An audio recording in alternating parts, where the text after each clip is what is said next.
Good morning dear students. Today we are going to start exercise 14.4. It's basic and question 1 to 3. Graphical representation of cumulative frequency distribution.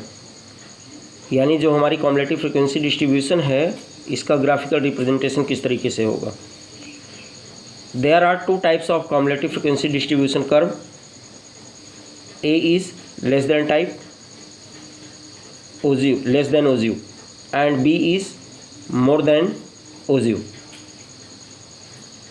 less than OZU and more than OZU.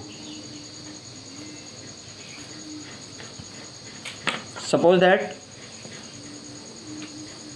in this exercise your class interval system and frequency system table is given. It is your class interval 0 to 10, 10 to 20, 20 to 30, 30 to 40, and frequency is 2, 3, 1, 4. और अब हमें जो है इसको less than में change करना है, less than type में. तो कैसे लेस देन टाइप में चेंज होगा? लेस देन 10 यानी अपर लिमिट्स इसमें लेंगे हम. Less than 10, less than 20, less than 30, less than 40. ये देखिए लास्ट अपर लिमिट इज़ 40, तो लेस देन 40. अब लेस देन 10 में क्या आएगा? मान लो 0 to 10 मार्क्स पाने वाले 2 स्टूडेंट हैं, तो इसका मतलब है कि लेस देन 10 में 2 स्टूडेंट्स ही आएंगे. लेस देन 20 में 2 + 3 यानी 5 स्टूडेंट्स हो गए. लेस देन 30 में यहाँ से यहाँ तक प्लस कर लो, 2 + 3 5 और 1 6 यानी 6 आ गया. लेस देन 40 में सारा का सारा ऐड कर लो, इट विल बी 10. तो इस तरीके से less than 10 2, less than 25, less than 36, less than 40 10. अब यहाँ पे अगर हम इनके पॉइंट्स बनाते हैं जिसको हमें ग्राफ पे ड्रॉ करना है, तो your points will be 10 to 20, 5, 36, 40, 10. और ये आपका एक्स एक्सिस पर आएगा और ये वाई एक्सिस पर आएगा, और इसका हम ग्राफ ड्रा कर सकते हैं. Similarly here in the case of more than, तो it will be more than 0 यानी here we will take lower limits, यानी more than 0, more than 10, more than 20, more than 30. तो it will be more than 0 में ये सारे के सारे आ जाएंगे, यानी total frequencies that will be 10. और फिर लेस देन 10 में 2 से लेकर के 3 से लेकर के और यहाँ तक का सम 3 + 1 4, 4 4 8, तो यहाँ तक आ गया.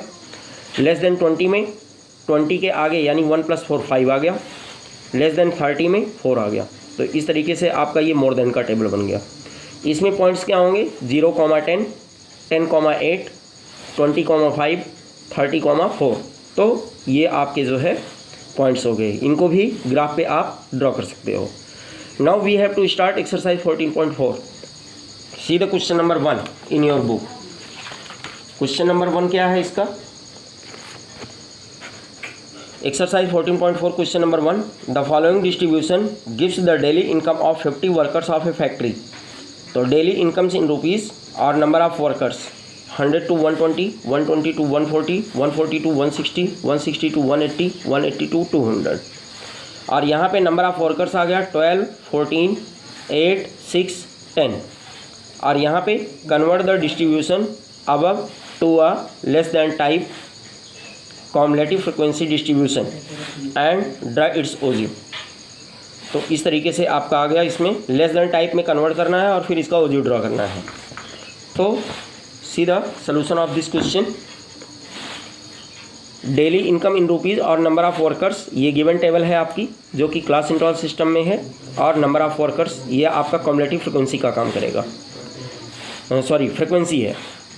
अब इसको हमें लेस देन टाइप में चेंज करना है. लेस देन टाइप में मैंने बोला था कि अपर लिमिट्स आएगी, यानी less than 120, less than 140, less than 160, less than 180, less than 200. और यहाँ पे आ गया आपका 12, 26, 34. कैसे आया ये? पहले का तो 12 ही आएगा, दूसरे का 12 + 14, तो 26, 26 + 8 34, 34 + 6 40, 40 + 10 50. तो इस तरीके से ये आ गया. और यहाँ पे जो इनका टोटल नंबर ऑफ़ फ्रिक्वेंसीज होगा दैट विल बी 50. और यहाँ पे लास्ट जो कॉम्युलेटिव फ्रिक्वेंसी है दैट विल बी 50. तो it will be the value of n, यानी total number of terms equal to 50. तो अब इसके आधार पर we have to draw the graph. तो ये हो गया आपका एक्स एक्सिस और ये हो गया Y axis. It is your 0. तो यहाँ पे हमने किंग का साइन बनाया क्योंकि 20-20 का डिफरेंसेस है और यहाँ पे बीच में बहुत ज़्यादा गैप है 0 to 120, तो यहाँ पे किंग का साइन बना दिया जो कि ज़्यादा स्पेस को कम में कवर करने के लिए शो किया जाता है। तो 120, 140, 160, 180, 200 ये हमने पॉइंट्स ले लिए। और on Y axis maximum is 40, तो यहाँ पे हमने क्या किया 10-10 पर ले लिया, 0 to 10, 20, 30, 40, 50, और ये आपका वाई एक्सिस हो गया। Now we have to show 120, 12, तो 120 पर 12 का मतलब यहाँ आ गया। फिर 140 पर 25, 140 पर 26, तो 140 पर हमने 26 ले लिया। और फिर 160 पर 34, 160 पर 34 का मतलब यहाँ आ गया।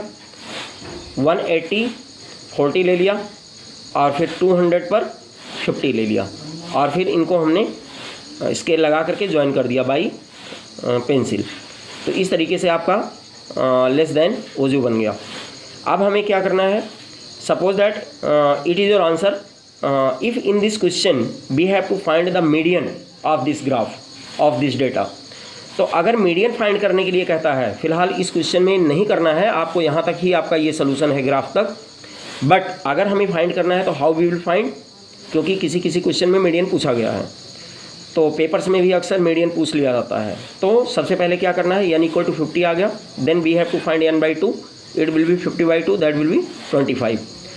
From this point we will draw a line parallel to x axis, यानी x एक्सिस के पैरेलल हमने 25 से एक लाइन ड्रॉ किया, which cut x axis at which cut the graph at point P, मतलब इसको हमने प्रोड्यूस किया तो इस ग्राफ को पॉइंट P पर इंटरसेक्ट करता है, कट करता है।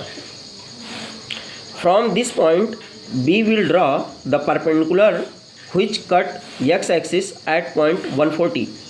अब यहाँ से हमने एक परपेंडिकुलर ड्रॉ किया जो x एक्सिस पर 140 पर कट करता है, तो hence median of given data will be 140, यानी ये जो x कोऑर्डिनेट आया इट विल बी 140, तो it is your answer. Now some basic rules for this exercise. If we have to draw both the graphs, यानी more than and less than type, दोनों type का अगर graph हमें draw करना है, then median of the given data, अगर हमने दोनों ग्राफ एक साथ ड्रॉ किए तो median of the given data will be x coordinate of the intersecting point of the graph. Suppose that ये आपका more than OG हो गया और ये less than OG हो गया, और these two graphs intersect to each other at point P and the coordinate of the point P is XY। तो जो यहाँ पे x की वैल्यू आएगी, यानी ये पॉइंट आपका यहाँ पे x, it will be your median. तो इस तरीके से अगर दोनों ग्राफ एक साथ आते हैं तो एक ही ग्राफ शीट में आपको दोनों ग्राफ ड्रॉ करने हैं और उनका इंटरसेक्टिंग पॉइंट का x coordinate that will be your median. Now we can change the less than type into more than type and more than type into less than type. कभी कभी क्या होता है कि क्वेश्चन में मोर देन टाइप का graph आ जाता है और उसको हमें लेस देन टाइप में कन्वर्ट करना होता है, या लेस देन का आ जाता है और मोर देन में कन्वर्ट करके उसका ग्राफ ड्रा करना होता है। तो how we will convert less than type into more than type और more than type into less than type. तो see the table, less than 10, less than 20, less than 30, less than 40, और यहाँ पे ये आपका कॉम्बिनेटिव फ्रिक्वेंसी का काम करेगा 2, 5, 6, 10। अब हमें इसको मोर देन में चेंज करना है, तो मोर देन में चेंज करने से पहले you have to change this table into class interval system, यानी 0 to 10, 10 to 20, 20 to 30, 30 to 40। ऐसा क्यों लिया हमने, क्योंकि यहाँ पे सभी के बिटवीन 10-10 का गैप है। इसका मतलब है कि अगर लेस देन 10 है तो 0 to 10 बनेगा, और फिर लेस देन 20 है तो 10 to 20, 20 to 30, 30 to 40, इस तरीके से आपका ये बन गया। ऐसे ही 0 to 10, अब लेस देन 10 में मान लो 2 स्टूडेंट्स हैं तो 0 to 10 में भी 2 ही होंगे। अगर लेस देन 20 में 5 हैं तो 10 to 5, क्योंकि लेस देन 10 में 2 हैं और लेस देन 20 में 5 हैं, इसका मतलब है 10 to 20 के बिटवीन 5 - 2 दैट विल बी 3, तो यहाँ पे 3 स्टूडेंट्स आ गया। ऐसे ही 20 to 30 में इन दोनों का डिफरेंस ले लो, दैट विल बी 1। फिर अगला है आपका 20 to 30 का 1 आ गया, 30 to 40 में इन दोनों का गैप 4 आ गया। तो इस तरीके से आपका ये क्लास इंटरवल सिस्टम बन गया, यानी it is your class interval और इट इज़ योर फ्रिक्वेंसी। अब यहाँ पे ये तो बन गया आपका लेस देन से जो है क्लास इंटरवल सिस्टम, और जब क्लास इंटरवल सिस्टम आ गया then you can change it into more than. तो मोर देन में इजीली आप कर सकते हो, जैसा कि ऊपर यहाँ पे हमने बताया था कि अगर आपके पास ये टेबल गिवन है क्लास इंटरवल सिस्टम की, उससे आप लेस देन में भी चेंज कर सकते हो और इससे मोर देन में भी चेंज कर सकते हो। तो इस तरीके से अगर लेस देन गिवन है तो you have to change into class interval system, then you can change it in more than. अच्छा, अगर मान लो मोर देन का दिया है तो मोर देन से क्लास इंटरवल सिस्टम में कैसे चेंज होगा, यानी क्लास इंटरवल एंड फ्रिक्वेंसी। और यहाँ पे मोर देन के केस में ये कॉम्युलेटिव फ्रिक्वेंसी होती है, यहाँ पर लेस देन के केस में भी इट इज़ कॉम्युलेटिव फ्रिक्वेंसी। तो कैसे हम चेंज करेंगे इसको, ये देखिए, मोर than 0, more than 10, more than 20, more than 30। तो यहाँ पे आ गया आपका मोर देन 0, 10, 8, 5, 4 ये गिवन है। अब इसको आपको क्लास इंटरवल सिस्टम में चेंज करना है, और क्लास इंटरवल सिस्टम में आने के बाद ये लेस देन में चेंज हो जाएगा। तो यहाँ से क्या होगा, मोर देन 0 है, क्योंकि सारे में 10-10 का गैप है, तो पहला क्लास इंटरवल क्या बनेगा, 0 to 10, दूसरा 10 to 20, 20 to 30, 30 to 40। और इस तरीके से अब यहाँ पे आ गया 0 to 10 में सिर्फ 2 आएगा, यानी इन दोनों का गैप, और फिर अगले में आएगा इन दोनों का गैप 3 आ गया, अगले में आ जाएगा इन दोनों का गैप यानी 1 आ गया, और फिर अगले में लास्ट में 4 आ जाएगा। तो इट इज़ योर आंसर। तो इस तरीके से आपका बन गया। Now you can complete this exercise in your fair register and all graphs you have to make in graph sheet by using pencil and scale. Now you can complete this exercise in your fair register. Thank you and have a nice day.